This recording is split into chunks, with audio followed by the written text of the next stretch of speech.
পশ্চিম মেদিনীপুরের বেলদা থানার অন্তর্গত বাখরাবাদে মঙ্গলবার থেকে শুরু হলো আগমনী সংঘের পরিচালনায় সার্বজনীন শ্রী শ্রী রাধাকৃষ্ণের দোল উৎসব 2026।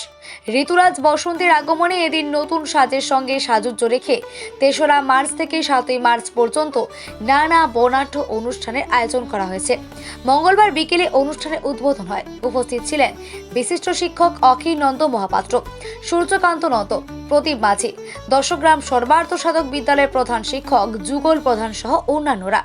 আয়োজক সংস্থার পক্ষ থেকে জানানো হয়েছে যে দোল উৎসব রঙের উৎসব। আমাদের এই ভারতবর্ষ হচ্ছে ধর্মনিরপেক্ষ রাষ্ট্র। আমরা এই উৎসব প্রাঙ্গণে যদিও রাধাকৃষ্ণকে প্রেক্ষাকে সামনে রেখেই আমরা দোল উৎসবটা উদযাপন করতে চলেছি, কিন্তু এদিকে আপনারা দেখছেন যে রাধাকৃষ্ণ প্রতিকৃতির দুপাশেই রয়েছে নিতাই আর গৌর, যিনারা একদম সব ধর্মের মানুষকে একটা সমন্বয় করার জন্য হরিনাম সংকীর্তন শুরু করেছিলেন।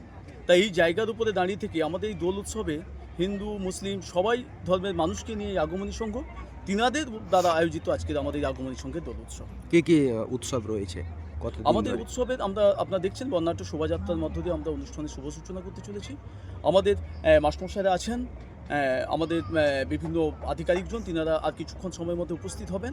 তিনাদের মাধ্যমে আমরা আনুষ্ঠানিকভাবে শুভ উদ্বোধন করব আনুষ্ঠানিকভাবে, এবং 100 জন মতো প্রান্তিক মানুষের হাতে আমরা বস্ত্র তুলে দেব। এবং এলাকার মানুষকে, বাচ্চাদেরকে, তাদেরকে আমরা দীর্ঘদিন ধরে আমাদের সংঘের পক্ষ থেকে আমরা ট্রেনিং দিয়ে তাদেরকে দ্বারা সাংস্কৃতিক অনুষ্ঠান এই মঞ্চে পরিবেশিত হবে।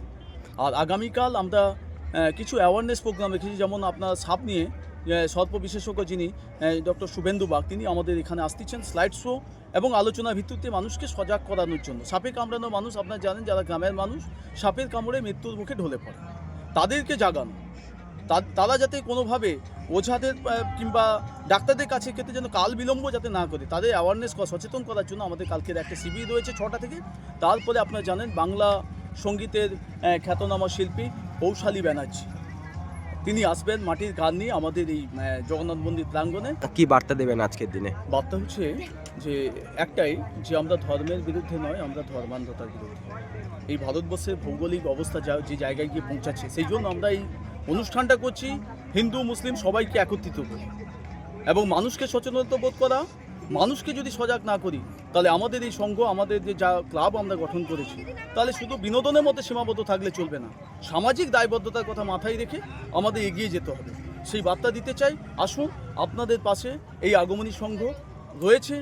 কোনো আপৎকালীন পরিস্থিতির ওপরে আমাদের শরণাপন্ন হলে আমরা অবশ্যই তাদের সঙ্গে রয়েছি, কারণ এ সমাজে একা একা বাঁচা যায় না, সবাইকে নিয়ে বাঁচতে হবে, এই আমাদের মূল মন্ত্র। তাই আমাদের বার্তা হচ্ছে শান্তি, সম্প্রীতি এবং স্বচ্ছতাই হচ্ছে আমাদের উদ্দেশ্য। আপনার নাম? আমার নাম মদন মোহন দাস।